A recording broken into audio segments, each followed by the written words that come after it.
What's going on? Well,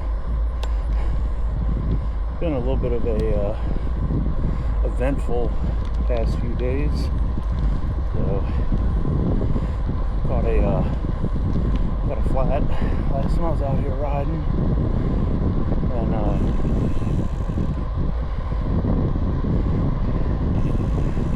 it was about a little less than halfway through my ride,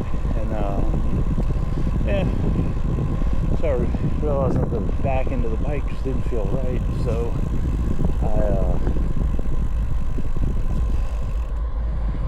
stopped on the path, and I realized that the back tire was losing air, so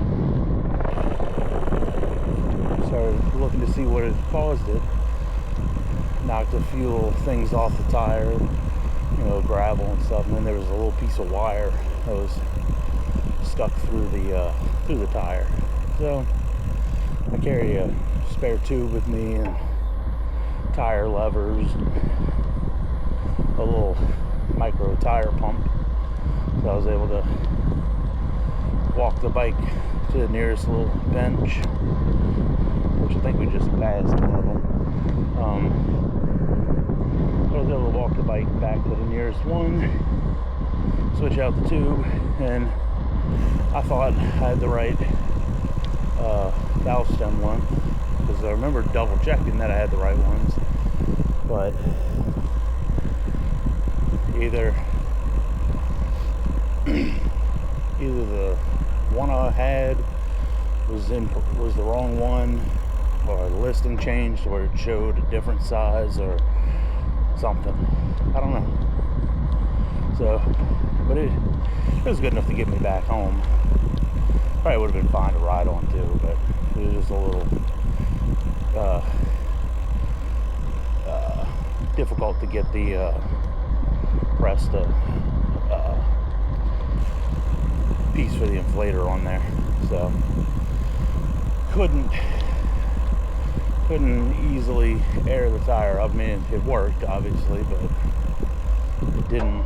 It was kind of having to hold it on there, and then I didn't even know if my pump at the house would have enough valve stem to grab onto, so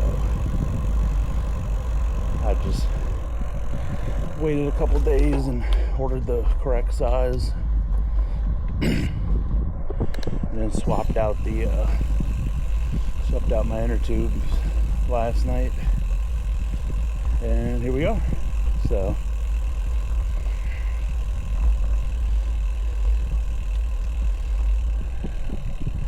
I do really enjoy riding my bike out here, and I actually so I mixed in a little bit of bike stuff and 3D printing stuff. I ordered some PCTG, which is supposed to be a stronger filament. Apparently it's like better than PETG, but excuse me.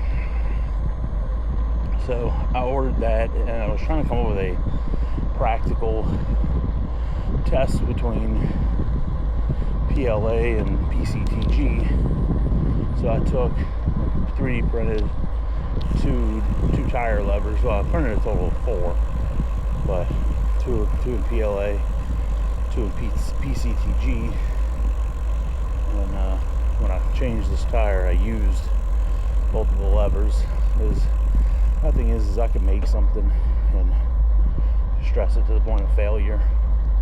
I mean, that's the easy thing to do, put it on the ground, whack it with a hammer,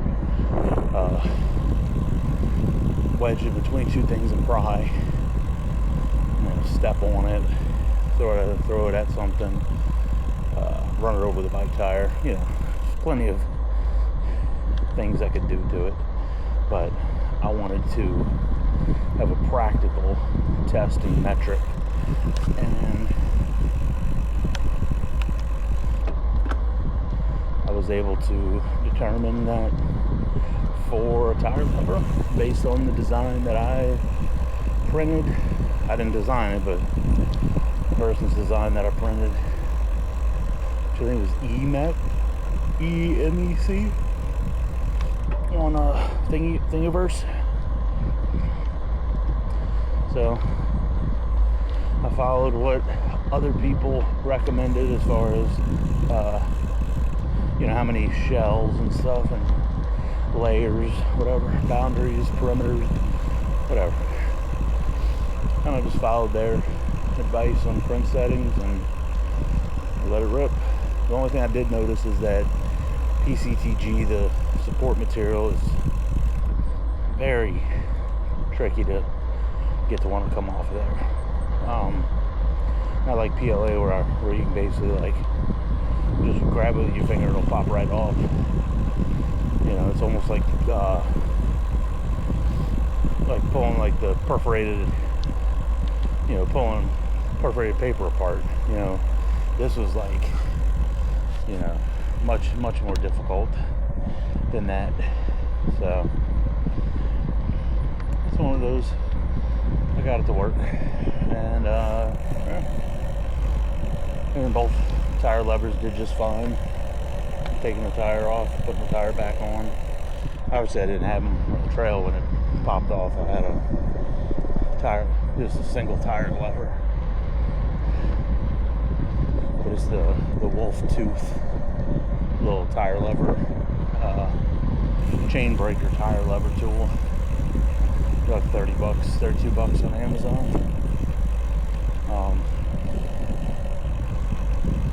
But I had that, and I was able to separate that into the two halves, and you know, use the tire lever portion to get up underneath the tire, and then stick the other half of the tool in there, and then use the other part to work my way around the tire, get the tire off, throw my spare tube in, and get back on the path.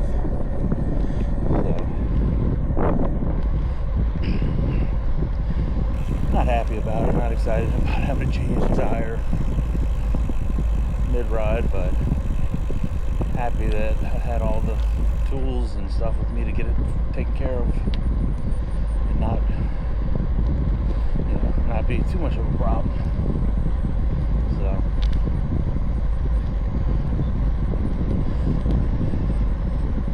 the funny thing is in the 3,000 miles I've ridden out here over the past few years, it's the first time I've had a flat tire. So it's a pretty solid track record.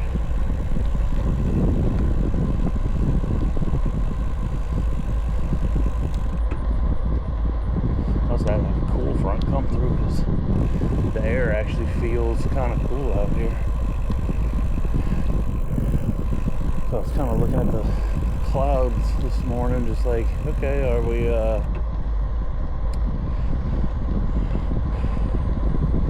is it supposed to rain? Am I like missing some really bad looking clouds? Like, but it's clear other than what's on the horizon, you know, where the sun's rising. So, oh well. I might pick up the camera later on, or it might just be the video. Trying to work on the length of these videos. Just say what it needs saying and wrap it up. So, alright, well, I will check back in if anything interesting happens. So